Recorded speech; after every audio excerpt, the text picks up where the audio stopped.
देखो ये क्वेश्चन तुम लोग का सीबीएसई में अब तो लेसन 1 से मतलब जो तुम्हारा रियल नंबर जो है chapter number first real number, यहाँ से ये क्वेश्चन तुम समझो कि आउट है, हर साल आता है यार इस टाइप का क्वेश्चन है ना। जैसे कि prove that √2 is a rational number, तो देख लो एक का समझ जाओ, यहाँ पे √2 हो, √3 हो, √5 हो, √7 हो, √10 हो, कुछ भी हो, √15 हो, एनीथिंग, तो वो चीज़ तुम कर सकते हो। ठीक है, तो जैसे मेथड ऑफ कॉन्ट्राडिक्शन से इसको सॉल्व करते हैं, तो मैं सॉल्व करता हूँ। देखो, तो √2 को इरेशनल प्रूव करना है, तो हम लोग सबसे पहले मान लेते हैं कि √2 एक रैशनल नंबर है। अब रैशनल नंबर जो है P/Q के फॉर्म में होता है, लेकिन P/Q के फॉर्म में भी नहीं है, वो A/B के फॉर्म में। ठीक है, मतलब सिंप्लीफाइड फॉर्म में है, A/B के फॉर्म में, जहाँ पे देखो ये रैशनल नंबर है, मान लिया कि ये रैशनल नंबर है, और रैशनल नंबर में भी P/Q मान लो सिंप्लीफाइड नहीं होगा, लेकिन A/B जो होगा ना उसका सिंप्लीफाइड वर्जन होगा। मतलब मैं तुमको कह रहा हूँ कि एक को प्राइम है, इस दोनों के बीच में 1 के अलावा और कोई फैक्टर नहीं है, ए और बी के बीच में। मैं ऐसे तुमको समझाना चाह रहा हूँ। मान लो जैसे ये 25/30 है, तो इसके बीच में 5 है कि नहीं, ये 5 से कट जाता है कि नहीं, तो ये 5/6 जैसे हुआ ना, इस दोनों के बीच में कॉमन क्या है, 1 1। तो ऐसे ये जो A/B है ये 5/6 मान सकते हो कि दोनों के बीच में सिर्फ कॉमन क्या है, 1 1 के अलावा और कोई नंबर कॉमन नहीं है, 1 के अलावा और कोई नंबर इसका फैक्टर नहीं है। डेट इज़ वाई ये ए और बी जो है वो को प्राइम नंबर है। ठीक है ना, को प्राइम नंबर का मैं कॉन्सेप्ट सिखाया था आज ही वीडियो में, देख सकते हो वहाँ पे भी। तो देखो, अब बोथ साइड स्क्वायर कर दो, स्क्वायरिंग बोथ साइड लिख देना है ना। तो रूट का स्क्वायर से तो रूट हट जाता है, तो ये 2 मिलेगा, ये क्या मिलेगा, A² / यहाँ से B² को इधर ले जाओगे तो 2 इधर आ जाएगा, तो A² / 2। यहाँ से ब्रैकेट में लिख दोगे कि 2 जो है डिवाइड कर रहा है A² को, तो 2 ऑल्सो डिवाइड A।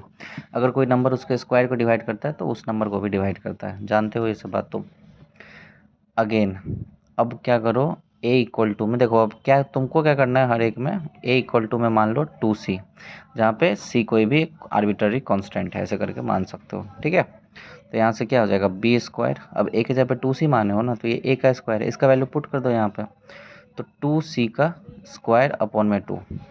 जैसे यहाँ पे मान लो √3 होता तो ये 3C मानते, √5 होगा तो 5C मानते, √7 होता तो 7C मानते।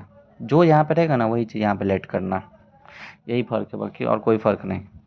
तो B² में 4C² / 2, 2 से कट जाएगा, तो B² में 2C²। अब 2 मान लो 2 इधर आ जाएगा, तो यहाँ से क्या आ गया, C² में B²/2। तो यहाँ पे भी लिख सकते हो कि 2 जो है डिवाइड कर रहा है B² को, तो 2 जो है ऑल्सो डिवाइड करेगा किसको, B को। मतलब कोई नंबर अगर उसके स्क्वायर को डिवाइड करता है तो उस नंबर को भी डिवाइड करता है। तो हम देख रहे हैं कि 2A² को भी डिवाइड कर रहा था, मतलब 2A को भी डिवाइड कर रहा है, और 2B को भी डिवाइड कर रहा है। मतलब इसको अगर 1 बोल दो, इसको अगर 2 बोल दो, तो हम लिख सकते हैं ना कि फ्रॉम 1 and 2 क्या लिख सकते हैं, 2 is the common factor of A and B। लेकिन हम लोग जो माने थे कि A और B कैसा नंबर है, को प्राइम, मतलब 1 के अलावा और कोई कॉमन फैक्टर उसका नहीं है। लेकिन यहाँ पे 2 भी B को भी डिवाइड कर रहा है और 2A को भी डिवाइड कर रहा है, तो 2 तो कॉमन फैक्टर हो गया। तो हम लोग जो शुरू में लेट किए थे वो गलत लेट किए थे, है ना। तो बस यही लिख देंगे, दिस कॉन्ट्रा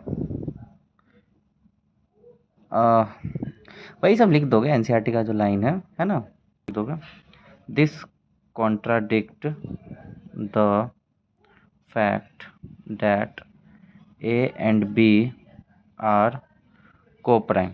ठीक है, this contradiction arises when we assume √2 is a rational number, therefore √2 is irrational, है कि नहीं।